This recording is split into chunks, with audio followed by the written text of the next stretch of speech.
ओम अज्ञानतिमिरन्धस्य ज्ञानाञ्जनशलाखया चक्षुरुन्मिलितं येन तस्मै श्रीगुरवे नमः। नमो ओं विष्णुपदाय कृष्णप्रेष्ठाय भूतले श्रीमते भक्तिवेदान्तस्वामिन् इति नामिने। नमस्ते सरस्वते देवे गौरवाणी प्रचारिणे निर्विशेष शून्यवादी पाश्चात्य देशतारिणे। जय श्री कृष्ण चैतन्य प्रभु नित्यानंदा श्री अद्वैत गदाधर श्रीवासादि गौर भक्तवृंदा। हरे कृष्णा कृष्ण कृष्णा हरे हरे, हरे राम राम राम हरे हरे। हरे कृष्णा। तो ये जो पाठ हम श्रीमद् भागवतम का जिसकी हम चर्चा कर रहे हैं, इसका शीर्षक भी अगर आप देखें तो इसमें कहा है महाराज पृथु के निर्देश।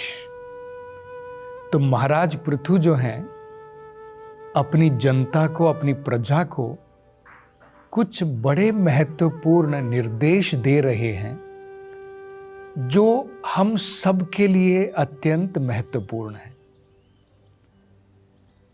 तो अब वो अंत में एक निष्कर्ष बता रहे हैं, कंक्लूजन बता रहे हैं। वो कहते हैं भगवान की भक्ति अपनी प्रजा को कह रहे हैं उनको कैसे करनी चाहिए। तो कहते हैं मनसा वाचा काया गुणै स्वकर्मभिः, चार चीजों के द्वारा भगवान की भक्ति की जाती है। तो सबसे पहले वो कहते हैं मनसा,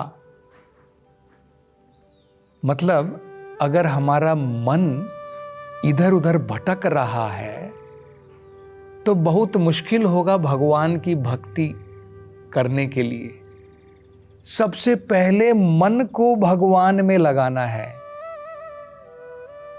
इसलिए हम देखते हैं भागवत में एक उदाहरण दिया है अम्बरीश महाराज का। उनके बारे में कहा है सवै मनः कृष्ण पदारविंदयोर। उन्होंने सबसे पहले अपने मन को भगवान में लगाया। भगवान भी भगवत गीता में यही बताते हैं मन मन भवा, हमेशा अपना मन मेरे में लगाओ। अभी देखिए क्या है, हमारा मन जो है अलग अलग विषयों में डूबा हुआ है। जैसा मन करेगा वैसे ही आपके कार्य होंगे। अब देखिए अगर आपका मन जो है, मान लीजिए आपका मन लगा हुआ है कि अमेरिका बहुत बढ़िया देश है, वहाँ पर ये मिलता है, वहाँ पर मैं ऐसा कर सकता हूँ। तो अगर मन आपका उस प्रकार के विचारों में डूबा हुआ है, यही मन आपके तन को वहाँ पर लेकर के चला जाएगा। तब आप क्या करेंगे, धीरे धीरे अपना वीज़ा बनवाएंगे, इस प्रकार के कार्य करेंगे कि आप अमेरिका में जाकर के सेटल हो जाएं।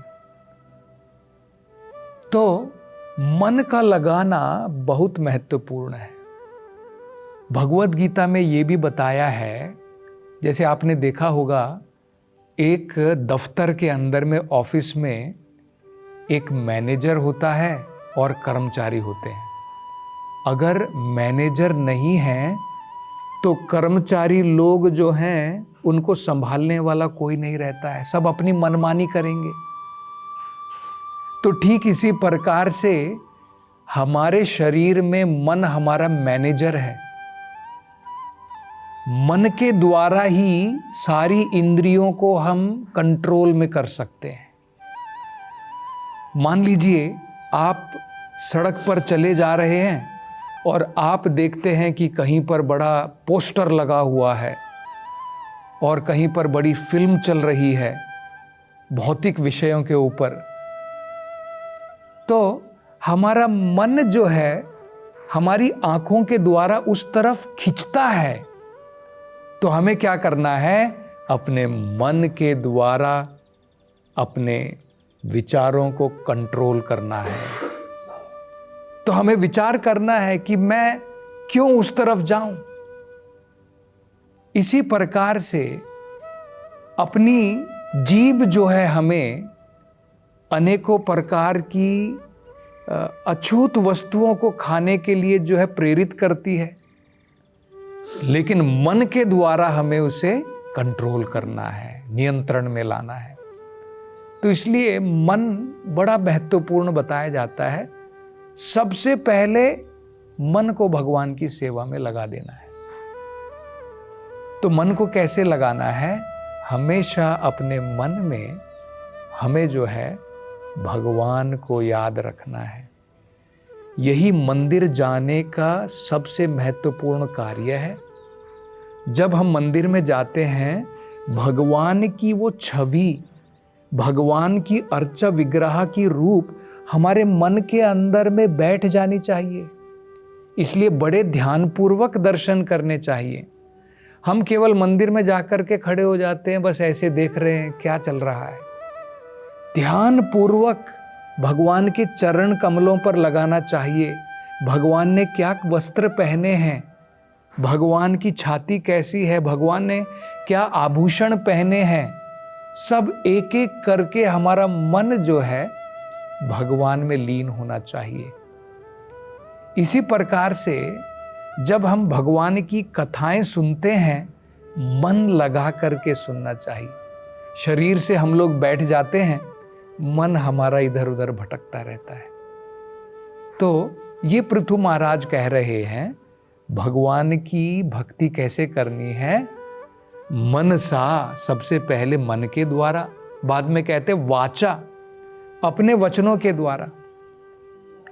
वचनों के द्वारा कैसा होता है?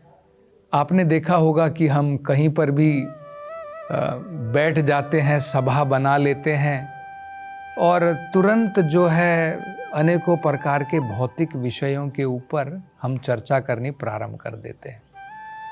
अभी कुछ दिनों पहले की बात है कि मैं दिल्ली में गया था, तो वहाँ पर कुछ लोग बैठे हुए थे और मेरी वेशभूषा देख करके उन्होंने मुझे बुलाया कि हरे कृष्णा, कृपा करके यहाँ पर पधारिए।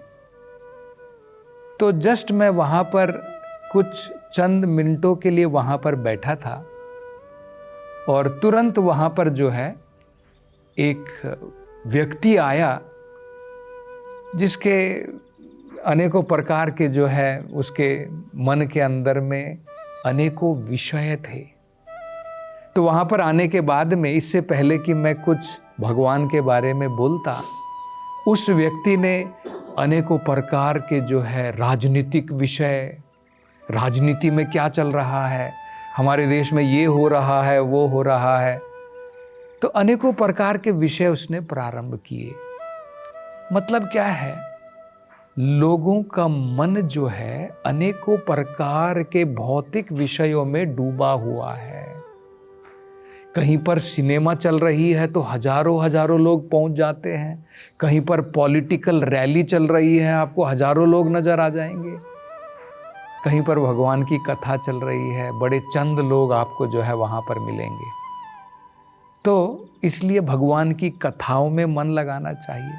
जब हम भगवान के नाम का जप करते हैं तो जप में भी हमें जो है केवल कानों के द्वारा यहाँ से सुना और यहाँ से निकाल दिया नहीं, मन से हमें सुनना चाहिए और अपने वचनों के द्वारा कुछ भगवान के जो हमने बारे में सुना है वो हमें दूसरे लोगों को बताना चाहिए। ये वचनों के द्वारा भगवान की सेवा होती है। यारे देखो तारे कहो कृष्ण उपदेश, मतलब जहां पर भी हम जाएं, जहां पर भी हम मिलें, भगवान के विषय को छोड़ करके दूसरा विषय हमें जो है उसके ऊपर चर्चा करके हमारे मन को और ज्यादा मलिन नहीं करना है। अगर वो विषय भगवान से नहीं जुड़ा है, उसकी कोई वैल्यू नहीं है। राजनीति की वैल्यू, उसका मूल्य तभी है अगर वो भगवान से जुड़ा है। महाभारत में आप देखेंगे कि बहुत सारी पॉलिटिक्स है, लेकिन फिर भी हम महाभारत क्यों पढ़ते हैं? क्योंकि वो भगवान से कनेक्टेड है, वो भगवान से जुड़ी है। जो पॉलिटिक्स भगवान से नहीं जुड़ी है वो एक टूटी हुई शाखा के बराबर है, थोड़े समय के बाद में सूख जाएगी। जब तक शाखा पेड़ से जुड़ी है, शाखा हरी भरी रहेगी। तो जो भी विषय भगवान से जुड़ा है, उस विषय को समझने में कोई प्रॉब्लम नहीं है।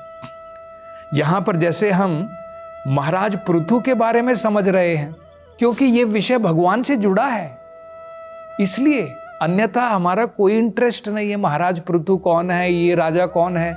जैसे आजकल इतिहास में देखते हैं, ये मुगल राजा था, वो ये राजा था, उनकी हिस्ट्री पढ़ के हम लोग क्या करेंगे? इतिहास तभी महत्वपूर्ण है अगर उसका कनेक्शन भगवान से, वो भगवान से जुड़ा है। तो वाचा का मतलब क्या है? जहां पर भी हम जाएं, भगवान के विषय में, भगवान से जुड़े हुए विषय के ऊपर मात्र चर्चा करें। और काया, अपने शरीर के द्वारा भी हम भगवान की सेवा कर सकते हैं। जैसे अम्बरीश महाराज के बारे में बताया है, अपने हाथों से जा कर के भगवान के मंदिर का मार्जन करते थे, भगवान के मंदिर को धोते थे। तो हम भी घर में अपने हाथों का प्रयोग करके भगवान के लिए भोजन बना सकते हैं, अपने हाथों का प्रयोग करके भगवान की विग्रह को स्नान करा सकते हैं, वस्त्र पहना सकते हैं, भगवान की उपासना कर सकते हैं, मंदिर को धो सकते हैं, भगवान की जो आरती की प्लेट होती है उन सब के लिए कार्य कर सकते हैं। अपने शरीर को भी भगवान की सेवा में लगाना है। और क्या कहा है? गुणई कर्म भी, अपने गुणों के अनुसार जो हम कर्म कर रहे हैं, हमें अपने कर्म गुणों के अनुसार करने चाहिए। आजकल आपने देखा होगा, कई बार तो जो है, अगर आप पूछते हैं किसी स्टूडेंट से, भाई तुम इंजीनियरिंग कर रहे हो, वो बोलता है क्या करें, मेरे माँ बाप ने डाल दिया, नहीं तो मेरी तो कोई उसमें इंटरेस्ट ही नहीं है। तो हम लोग देख सकते हैं हमारे जो गुण नहीं हैं, उस प्रकार के कर्म हम लोग करते हैं, उसका कोई फायदा नहीं होता है।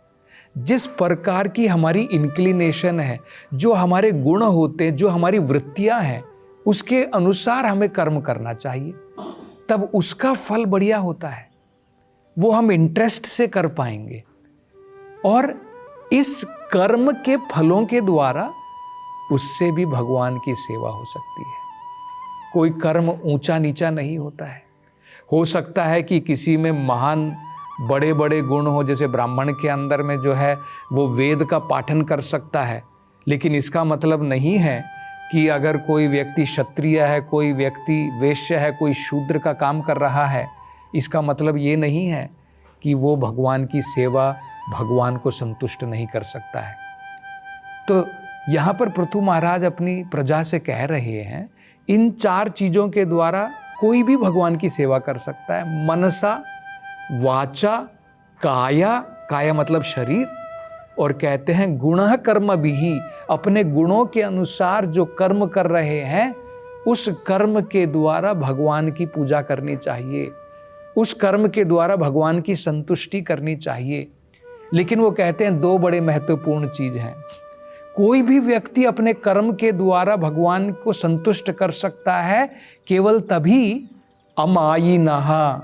अमायिनः का मतलब होता है, वो कहते हैं जब व्यक्ति का मन खुला है, बंद दिमाग से भगवान की सेवा नहीं होती है, खुल करके कि सब कुछ सर्वोच्च मैं भगवान की सेवा में लगा दूंगा, कुछ अपने लिए रखूंगा, कुछ अपने फैमिली के लिए, कुछ इसके लिए, ऐसा नहीं है।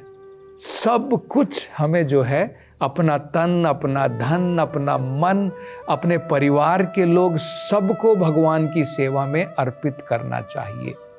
तो अमायिनः का मतलब होता है, बड़े सुंदर कहते हैं, अमायिनः का मतलब होता है खुले मन के द्वारा, अंग्रेजी में अगर कहें तो विदाउट रिजर्वेशन, बिना कुछ संकोच के, बिना संकोच के भगवान की सेवा हमें करनी चाहिए।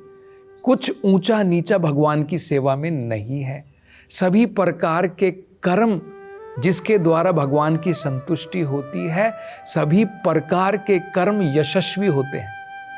सभी प्रकार का जो कर्म कर रहा है उसके ऊपर जो है उसे प्रसन्न होना चाहिए, उसे गर्व होना चाहिए कि मैं ये कर्म भगवान की सेवा में कर रहा हूँ। और एक शब्द का जो प्रयोग करते हैं पृथु महाराज, वो कहते हैं यथा अधिकारः। यथा अधिकारः का मतलब है जितनी हमारी कैपेसिटी है, जितनी हमारी शक्ति है। हम लोग कहते हैं ना यथाशक्ति। तो ऐसा नहीं है कि बड़े बड़े देवतागण उनकी शक्ति बहुत है। पंडित जो होते हैं वो भगवान की सेवा, भगवान की गुणों का वर्णन बड़े बड़े पांडित्य श्लोकों के द्वारा कर सकते हैं। एक छोटा बच्चा हो सकता है, उसे जो है संस्कृत का श्लोक नहीं आता है, तो क्या वो भगवान की सेवा नहीं कर सकता है? क्या भगवान केवल जो ब्राह्मण पंडित है वो बड़े बड़े श्लोक पढ़ रहा है, क्या भगवान उसके द्वारा प्रसन्न है? भगवान इंप्रेस हो जाएगा कि भाई इतने सारे श्लोक बोल रहा है? भगवान भावग्राही होता है। भगवान जो है श्लोकग्राही नहीं है कि तुम कितने बड़े बड़े श्लोक बोल रहे हो और भगवान इंप्रेस हो जाएगा। भगवान भावना के द्वारा, एक छोटा बच्चा भी अगर भावना के साथ में भगवान को टूटे फूटे शब्दों में भगवान की प्रशंसा कर रहा है, भगवान उससे भी खुश हो जाते हैं। तो इसलिए पृथु महाराज क्या कह रहे हैं कि ऐसा मत सोचो कि केवल बड़े बड़े देवतागण भगवान की उपासना कर सकते हैं। यथाशक्ति, जैसी हमारी शक्ति है, यथा अधिकारा, जैसी हमारी शक्ति है, हमारी क्षमता है, उस क्षमता के अनुसार पूर्ण रूप से भगवान की सेवा करनी चाहिए। तो ये बड़े सुंदर विचार जो हैं पृथु महाराज प्रकट कर रहे हैं। और आगे वो क्या महत्वपूर्ण निष्कर्ष, कंक्लूजन बताएंगे, इसकी चर्चा हम अगली कथा में करेंगे। हरे कृष्ण।